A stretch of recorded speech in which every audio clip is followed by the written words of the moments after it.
जागीरदारी प्रथा, पाठ संख्या आपकी 8, वीडियो संख्या 3। आज हम जागीरदारी प्रथा के बारे में पढ़ेंगे। अभी हमने मनसबदारी के बारे में पढ़ा, उससे संबंधित ही है इसमें भी कुछ चीज़ें। यह प्रथा प्रशासन की इकाई का हिस्सा होकर भी अपने आप में स्वतंत्र थी। मुगलों ने दिल्ली सल्तनत के सुल्तानों से सत्ता हासिल की थी, विस्तार भी किया, कानूनीकरण एकीकरण की दिशा में भी कदम बढ़ाया, राजनीतिक स्थायित्व भी दिया। राजस्व व्यवस्था को, किस व्यवस्था को? राजस्व व्यवस्था को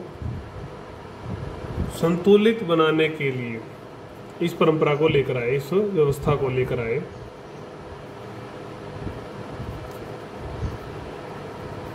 अब इस प्रथा का अर्थ हम देखेंगे। अर्थ क्या है? भूमि का टुकड़ा, भूमि का टुकड़ा, भू राजस्व क्षेत्र। किसका अर्थ आता है? ये जागीर शब्द का। जो इस भूमि को टुकड़े को धारण करने वाला होगा, राजस्व का जो टुकड़ा धारण करने वाला होगा, तो वो धारक क्या कहलाएगा? जागीरदार। सीधी सी बात है। तो स्पष्ट क्या हुआ? किसी व्यक्ति को सरकारी सेवा के बदले, सरकारी सेवा के बदले वेतन की बजाय, नगद वेतन की बजाय क्या दे दिया जाता था? ये जो टुकड़ा है ये दे दिया जाता था। टुकड़ा मतलब उस विशेष क्षेत्र से कर के अधिकार दे दिए जाते थे। कर आप इकट्ठा करोगे, उससे कुछ नियम थे, नियमों के बारे में भी हम पढ़ेंगे। तो ये जो निर्धारित जो क्षेत्र होता है, ये क्या कहलाता है? आपका जागीर कहलाता, और धारक जागीरदार कहलाता। सीधे शब्दों में जागीरदार वे मनसबदार थे, जागीरदार वे मनसबदार थे नगद वेतन न देकर राजस्व क्षेत्र जिनको मिलता था। समझ में आ गई? सिंपल सा है। तो इस के तहत जो आय होती थी वो अनुमानित होती थी, अनुमानित आय होती थी जागीरदार की, जिसको जमा कहा जाता था। आपको याद होगा जमा। और हासिल जब वो उसको इकट्ठा कर लेगा, उसको कर के रूप में भुना लेगा, उसको क्या बोलेंगे हम? हासिल। परिवर्तित करता था। आपने, हम पढ़ेंगे कि जो भूमि को जो है ना 3 भागों में मुगल काल में बांटा गया। वो 3 भाग कौन से हैं? फर्स्ट जो है आपका वो है खालिसा भूमि। कौन सी भूमि? खालिसा। खालिसा जो है वो सरकारी भूमि को बोलते थे। सरकारी भूमि थी जिसका जो कर इकट्ठा होता वो सीधा शाही कोष में जमा करवा दिया जाता था। दूसरी थी आपकी जागीर, ये दूसरी है। यह वह भूमि थी जो सरकार द्वारा अपने किसी अधिकारी को सेवा के बदले में दे दी जाती थी। उस व्यवस्था से राजस्व एकत्रित करना और व्यवस्था स्थापित करना, दोनों काम उसी व्यक्ति के थे कि वो उसी से वो सारी चीजें चलाए। और थर्ड जो थी आपकी वो थी मदद ए मास, जिसको इनाम भी बोला जाता था। ये तीसरी प्रकार की भूमि थी। धर्मपरायण कोई व्यक्ति होता था, ऊंच व्यक्ति होता था, राजा को लगता है कि इसका सम्मान है, और सम्मान के लिए या इसकी ऐसा है व्यवस्था को दूर करने के लिए जो इसको दी जाए, उसको दी जाती थी। कुल मिलाकर जागीरदारी एक भिन्न तथा नया प्रयोग था, विशेष प्रयोग था। यह इससे पूर्व 100% व्यवस्था में लागू नहीं थी। प्रयोग इसमें भी होते रहे। ये हमने अर्थ पढ़ा, पहला भाग था इसका अर्थ। दूसरा जो भाग है वो है आपका जागीरदार का कर्तव्य। जैसे मनसबदार के कर्तव्य पढ़े थे हमने, वैसे ही इसके कर्तव्य। अभिनंग था जैसे कि मनसबदार था। कर्तव्य क्या थे? जिनका सैनिक टुकड़ी अनिवार्य थी, तो सैनिक टुकड़ी रखेगा वो। उसका रख रखाव, प्रशिक्षण, वेतन, सब व्यवस्थाएं, मतलब कुल मिलाकर उसकी जो भी व्यवस्थाएं होंगी टुकड़ी की, वो सारी किसने करनी है? उसके लिए कौन जिम्मेदार है? वो जमींदार। शासक आशा करता था, सम्राट आशा करता था कि जब भी कोई बाह्य या आंतरिक युद्ध होगा, खतरा होगा, लड़ाई होगी, झगड़ा होगा, तो उसमें वो शासक का साथ देगी वो टुकड़ी। दूसरा कर्तव्य आपको पता ही है, राजस्व वसूलना, कर वसूलना। इस काम में आपको ये भी आप पढ़ाए हो, कानूनगो, चौधरी,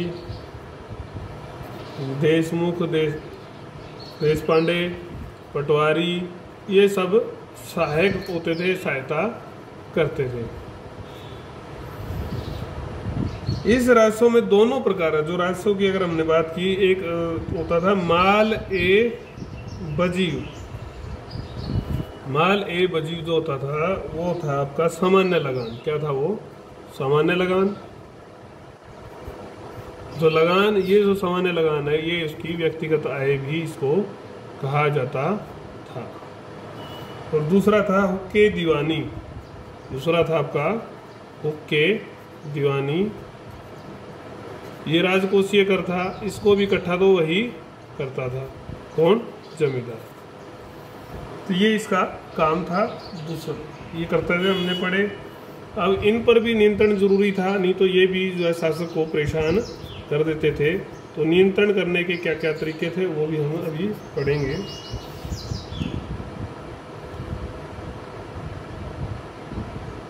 एक दीवान की नियुक्ति की, डिपार्टमेंट बनाया, वो उसका जो अधिकारी बनाया वो दीवान था। ये जो मंत्रालय था दीवान के अंडर, ये पूर्ण रिकॉर्ड जो है इनका रखता, जानकारी भी शासक को देता था। एक फौजदार की नियुक्ति भी अलग से की जाती थी हर जागीर में। नियुक्ति शासक के द्वारा होती थी।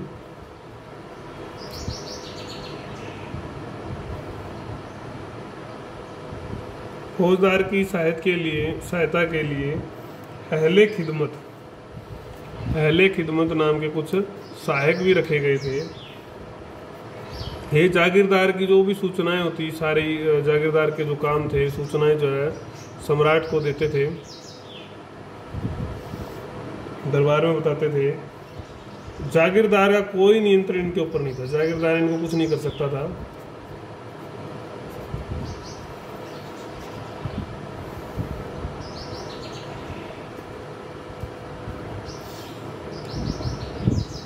कुल मिलाकर अगर हम बात करें, जागीर का जो प्रशासन जो है वो निजी हाथों में था ऐसे तो, लेकिन निजी हाथों में होते हुए भी वो क्या था, होकर भी क्या था, वो सरकारी था। क्योंकि सरकार का नियंत्रण अंदर और बाहर से दोनों तरह से रहता था। इसके कारण से ये व्यवस्था, इसको हम कह सकते हैं।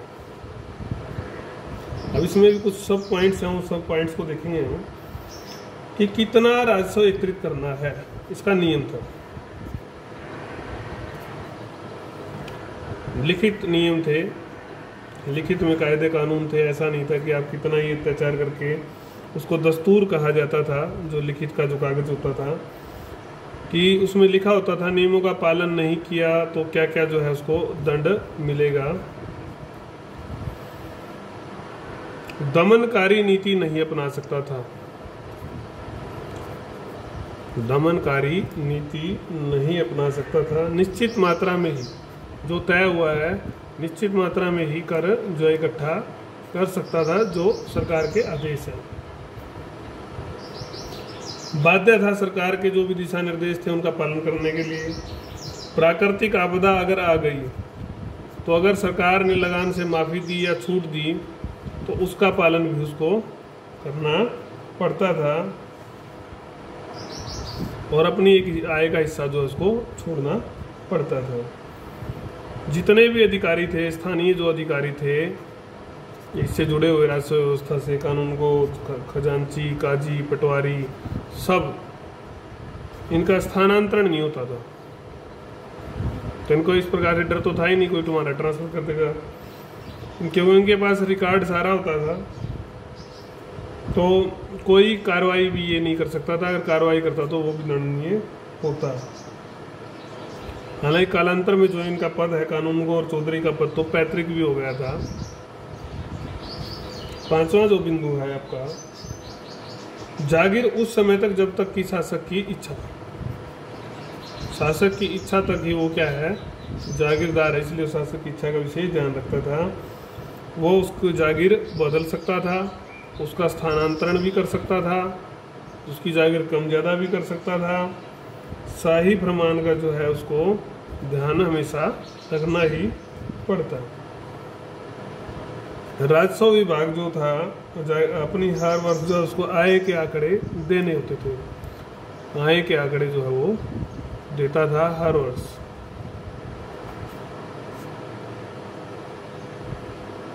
अगर ये सही नहीं है तो कोई समीक्षा की आवश्यकता, सही है तो जागीर की समीक्षा की आवश्यकता नहीं है, अगर जो सही नहीं है तो फिर देखना पड़ता था। समीक्षा के अतिरिक्त आय व्यय का विवरण भी सरकार मांग सकती थी। एक सातवां बिंदु है राजगमिता कानून, लॉ ऑफ एसेट। राजगमिता कानून क्या था कि उसके जो वंशज है वो शासक से दावा नहीं करेंगे।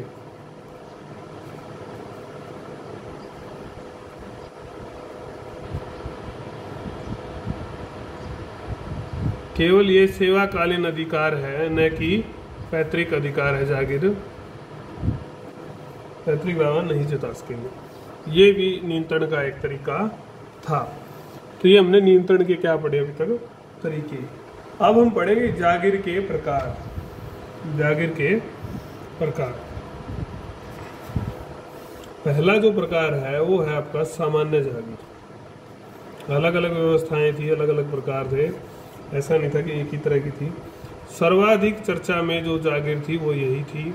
जो ऊपर हम विशेषताएं पढ़कर आए हैं, संपूर्ण ढांचा इसी प्रकार की विशेष रूप से, क्योंकि यही ज़्यादा मात्रा में पाई जाती थी।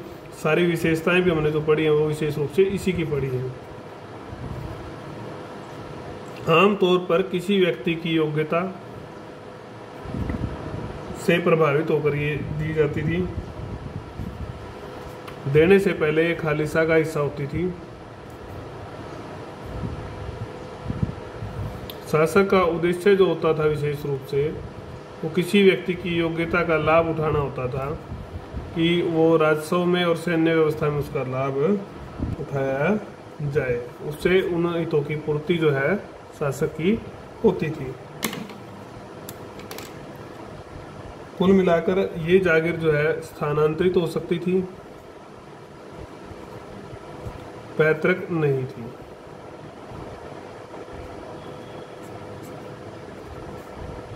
पैतृक नहीं थी।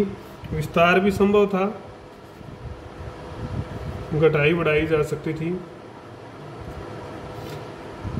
तो ये इस प्रकार की जागीर की जो हमने भी पढ़ा, सामान्य जागीर की। दूसरी होती थी आपकी वतन जागीर। वतन जागीर जो विशेष रूप से आई वो एक नया कामयाब प्रयोग था आपका। विशेष रूप से अकबर ने जो है शुरू किया था और राजपूतों के संदर्भ में ये प्रयोग शुरू हुआ था। बहुत सारे राजपूतों को जो है अकबर ने प्रस्ताव भेजा था कि आप अधीनता जो है मान लो।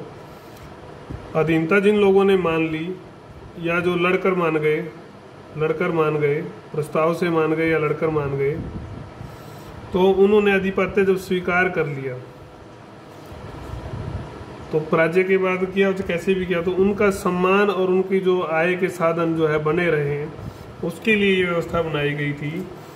तो जो अकबर के साथ मिलकर चलना चाहते थे उनको उस क्षेत्र का शासक रहने दिया गया।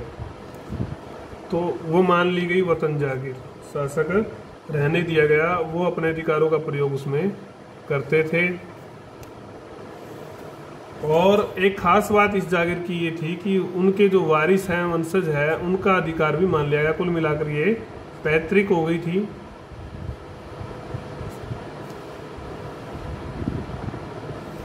और इसमें किसी अन्य का प्रभाव जो है नहीं चलता था, अन्य को नियुक्त नहीं किया जा सकता था। ये आपकी हो गई वतन जागीर। अब जो तीसरे आई आपकी वो है अल तमगा जागीर।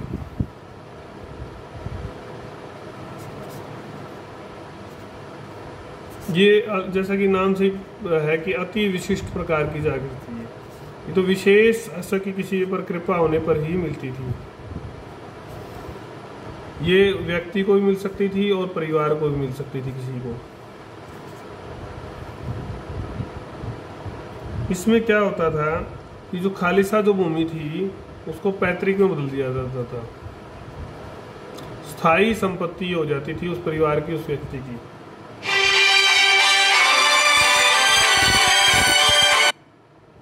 स्थायी संपत्ति हो जाती थी। वे अकबर ने इस विचार को स्वीकार कर लिया, कोई हस्तक्षेप नहीं होगा इसमें शासक का। ये मिलना जो है बहुत ही शौर्य की, बहादुरी की, अच्छाई की जो है बात मानी जाती थी, सम्मान की बात थी इस प्रकार की जागीर मिलना किसी को। तो ये हमने अभी तक पढ़ा। इसका अर्थ क्या है, कर्तव्य क्या थे, नियंत्रण क्या था,